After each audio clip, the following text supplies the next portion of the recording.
not have been like that day one, but again, you have to make sure that there's something viable or sellable to everybody who may not know everything about wrestling, right? Right. Because Right. that guy in Tennessee who runs whatever, look, does he really know what the Ironman is? Maybe Does he not. really understand the scope of Fargo? Does he really understand the scope of Super 32, what that really means, right? Not necessarily. So you can't come back and say, hey, we took third at the Ironman, or we did it. They have no point of reference. Yeah. They have no point of reference. That could have been no better than beating the team down the street that we've had a rivalry with, on the football field for the last 25 years, right? Mm-hmm.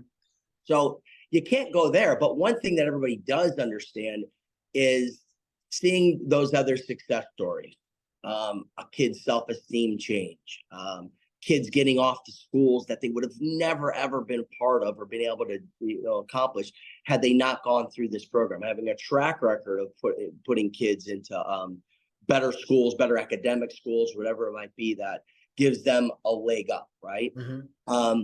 Kids that may have come from a lesser demographic that got themselves in, became a better student than anybody could have ever imagined, became a better human being, and went off and did this thing called wrestling at a higher level, and now is going to represent our school at another university somewhere. And those are great examples of success and things that anybody would want to support, right? Mm-hmm. Anybody, whether you're connected to wrestling or not, you would see that and say, hey, that's a pretty neat thing to see, right? So many kids are in need in so many different ways.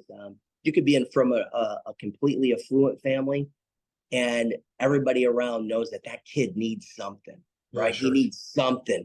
His life is going to go this way or that way unless he gets it. And all of a sudden he gets implanted in a program that says, hey, listen, I got this thing. It's called a totally different way of life, mm-hmm. right? You're just going to live this life. And he ends up turning into something that nobody ever thought would ever happen. The odds are that they don't happen. Right. And the odds are that it probably wouldn't have happened, but yet this program, these goals, this level of commitment forced that created this pathway that if this guy wanted to jump on that train, it changes lives. People like to support things like that. So you're and if I could hone it in, I would say it's most important to, and I owned a club in Jersey for a while. And for the growth of the club, it was important at first for me to have something that my business mentor called a show pony. I know that sounds like it's a negative thing, but yeah, it's someone that I can show to other clubs, other people, other parents, and go, look at what it did for him. So is that the first thing that Sure. you would say? Yeah. Yeah. I think if you get a track record of just, of examples, right? I always tell people all the time, I remind the kids all the time, what's great about sports? Sports has statistics, and statistics don't lie. Right.